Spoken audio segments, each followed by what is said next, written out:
Good. Well, you've been on cue a bunch of times. You talked about good times and bad. Did you think you'd still be putting out records at 60 throughout all? Yeah, I don't know what else I would have done. I mean, unless I was dead. I mean, there was a time then. Probably, I don't think anybody, um, bets on being dead. So I probably thought I would have been making records when I was 60. Okay, but this is your first blues record, Terraplane. 6 Yeah, years I mean, in. it's. I mean, I've done this before. Stuff like what I just played, and most of what I'm going to be able to play here today, I've done something like it before because, I grew up in Texas, and the blues is a serious thing where I come from. There is no Los Angeles shuffle. There is no New York shuffle. There is only a Chicago shuffle and a Texas shuffle, and as far as the blues are concerned. And, I knew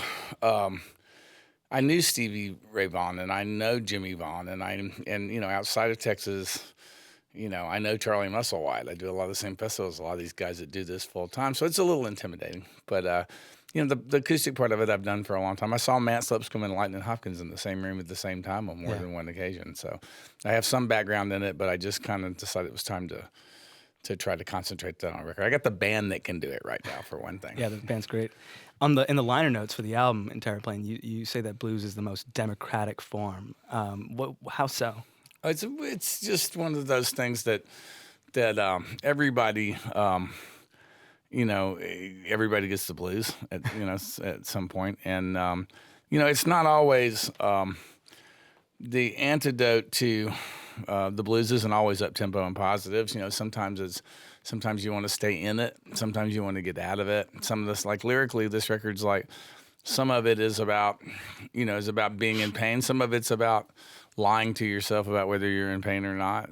Some of it is about just pure bluster, and which has always been traditionally part of the blues. So I kind of cover it all, I think, on this record. I feel like the lyrics on Terraplane are maybe like some of the most candid you've ever written, really just honest and not cryptic at all. Was that refreshing, some sort of therapeutic healing experience thing that you were doing? Some of them, I think everybody probably thinks that they have a direct connection to my life right now. I mean, in other words, it seems more obvious to people that, oh, this is what's going on, and I'm going through a divorce, and it's still going on, and they're never any fun. And you have a couple under your belt, I guess. Yeah, they were all in the 80s, and I was on drugs. This is the first one sober, and so it probably hurts more, and it's definitely, the marriage lasted longer too. So Right. And we have a little boy, so it's one of those things that let the music talk about that for the most part. But I'm pretty candid. I'm pretty. I write about. There's been girls arguing about songs that I've written for years, and that song's about me. That song's about, and all these songs are about me, and it's kind of that's just. I think that's true of anybody that makes any kind of art. So I guess your to-be ex-wife, Allison Moore, has she heard the record? I don't know. You haven't Don't played have it any for? idea. Okay. The lyrics on the song, like Better Off Alone, which is this deeply personal song about what you're going through, they kind of make, I guess, it makes one wonder after knowing your life story and the divorces in the 80s, the drugs, whatever it might be. Do you actually feel at this point, after going through these motions so many times, that you might be better off alone? Well, I did that day. I mean, I don't know. That's all it is. It's how you feel on a given day. The job is empathy more than it's anything else. It really doesn't matter so much in the final analysis once I finish the song what it has to do with how I feel as it has to do with how people that listen to it relate to it.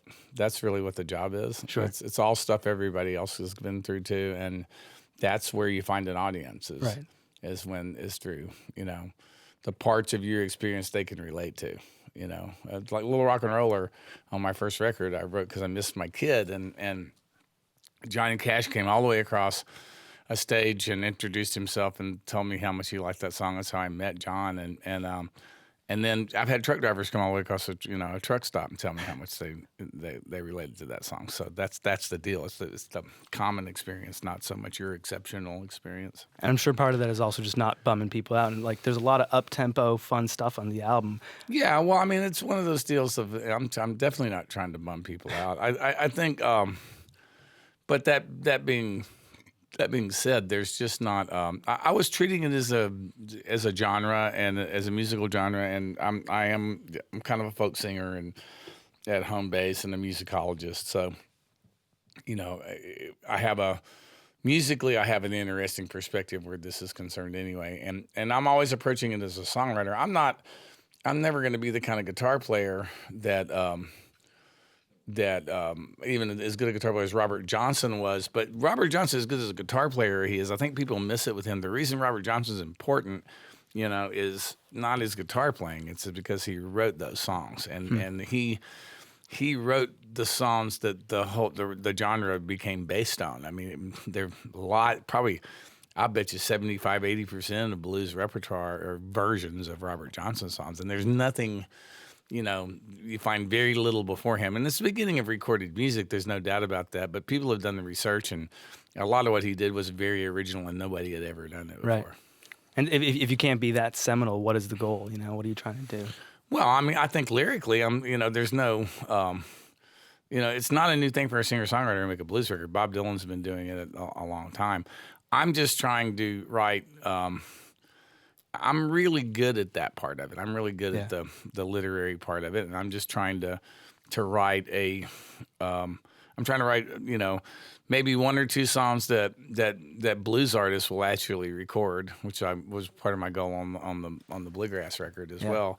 And I'm trying to I wanted to explore the relationship between. There's a song on this that's a spoken word piece in iambic pentameter, which is the second time that I've done that.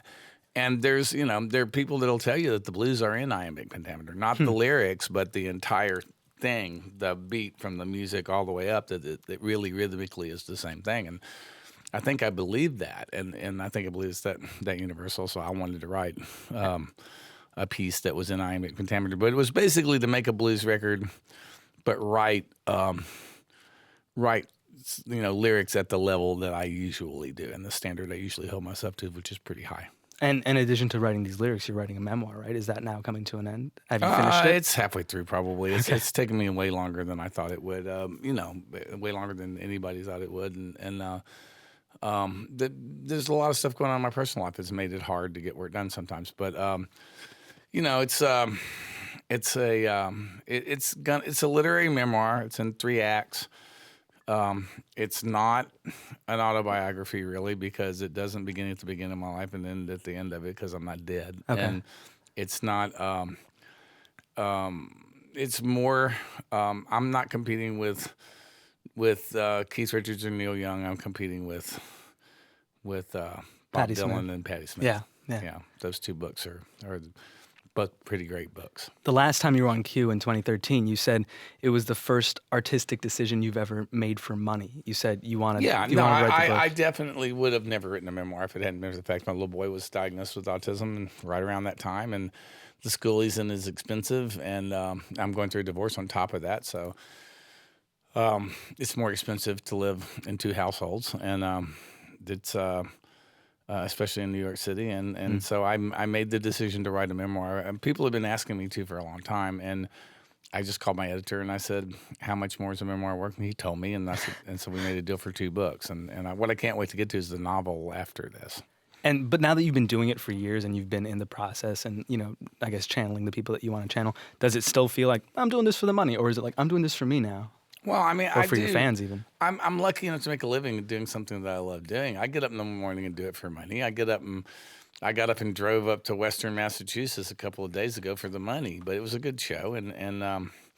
But I wasn't doing anything groundbreaking. I wasn't doing anything I hadn't done before. I'm not bored with it. I like to tour. On the other hand, I like New York City way better than I liked Nashville, and I miss it more when I'm gone, and I've got a little boy, and when I'm gone, I miss a lot. So,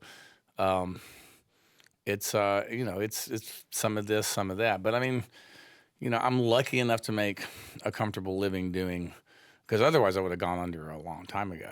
With the way my expenses have been the last few years, but so far I've been able to pull rabbits out of the hat. I still live way better than most people do, and I live in the greatest city in the world, and I really truly believe that. I don't. I like to.